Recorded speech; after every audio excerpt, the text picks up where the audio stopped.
পরমেশ্বর ভগবান শ্রীকৃষ্ণের জন্মাষ্টমী উপলক্ষে ভক্তদের মধ্যে খাদ্য সামগ্রী বিতরণ অনুষ্ঠিত হয়েছে। ২৬শে আগস্ট সোমবার রাজধানীর সবুজবাগের রাজারবাগ কালীবাড়ি শ্রী শ্রী বরদেশ্বরী কালীমাতা মন্দির ও শ্মশান কমিটির উদ্যোগে এ খাদ্য সামগ্রী বিতরণ করা হয়। এতে প্রধান অতিথি হিসাবে উপস্থিত ছিলেন বাংলাদেশ জাতীয়তাবাদী মহিলা দলের সভানেত্রী আফরোজ আব্বাস।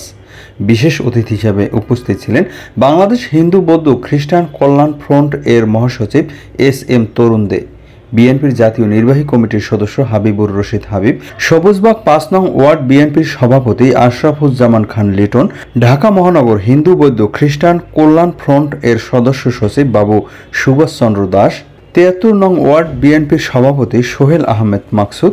প্রধান বক্তা হিসেবে উপস্থিত ছিলেন হিন্দু বৌদ্ধ খ্রিস্টান কল্যাণ ফ্রন্ট এর সিনিয়র সহ সভাপতি অর্পণা রায় দাস। অনুষ্ঠানে সভাপতিত্ব করেন বরদেশ্বরী কালীমাতা মন্দির ও শ্মশান কমিটির সভাপতি বাবু পবন দাস এবং সঞ্চালনায় ছিলেন সংগঠনের সাধারণ সম্পাদক বাবু গুরু দাস। এছাড়াও অনুষ্ঠানে স্থানীয় বিএনপি ও তার অঙ্গ সহযোগী সংগঠনের বিভিন্ন স্তরের নেতাকর্মীরা উপস্থিত ছিলেন। এ সময় তারা স্বৈরাচার সরকার পতন হওয়ায় বিভিন্ন ধরনের স্লোগান দিয়ে অনুষ্ঠানকে মুখরিত করেন। আপনারা ভয় পাবেন না, আপনাদের পাশে আমরা আছি। আমাদের মুসলমান ভাইরা আছে, অন্য সবাই, সব সম্প্রদায়ের ভাই বোনেরা আছে। কারণ আমরা সবাই আমাদের নেতা বলেছিলেন ধর্ম যার যার, উৎসব সবার। তো আপনাদের জন্মাষ্টমীতেও আমরা যেমন উপভোগ করব, আপনাদের পূজা পার্বণ যেভাবে আমরা উপভোগ করব, আমাদের ঈদও আপনারা সেইভাবে উপভোগ করবেন।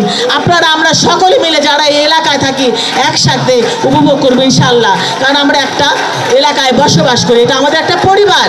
এখানে কোনো সম্প্রদায় বুঝি না, আমরা একটা পরিবার বুঝি। হিন্দু মুসলিম অন্য কোনো গোষ্ঠী না, এখানে সবাই আমরা বাংলাদেশি, তাই আমরা সবাই বাংলাদেশি। ছাত্র জনতার ত্যাগের বিনিময়ে, রক্তের বিনিময়ে নতুন যে বাংলাদেশ, নতুন যে স্বাধীনতা আমরা পেয়েছি স্বৈরাচারী হাসিনাকে হটিয়ে, আমাদের যারা হিন্দু সম্প্রদায়, বৌদ্ধ সম্প্রদায় এবং অন্যান্য সম্প্রদায়ের মানুষ রয়েছেন, আমাদের যারা ওনার ছোট ভাই সহযোদ্ধারা রয়েছেন, তারা যাতে কোনোভাবেই মানসিকভাবে শারীরিকভাবে কোনোভাবে অনিরাপদ মনে না করেন, তার নিরাপত্তা দেওয়ার জন্য জাতীয়তাবাদী আদর্শের প্রতিটি নেতা কর্মীকে নির্দেশ দিয়েছেন এবং সেই নির্দেশ বাস্তবায়নের জন্য তিনি বলছেন যদি সেই নির্দেশনা অমান্য করে তার বিরুদ্ধে সাংগঠনিক ব্যবস্থা গ্রহণ করা হবে। সুতরাং আমরা মনে করি আমরা বাংলাদেশি, আমরা সকলে মিলে থাকবো।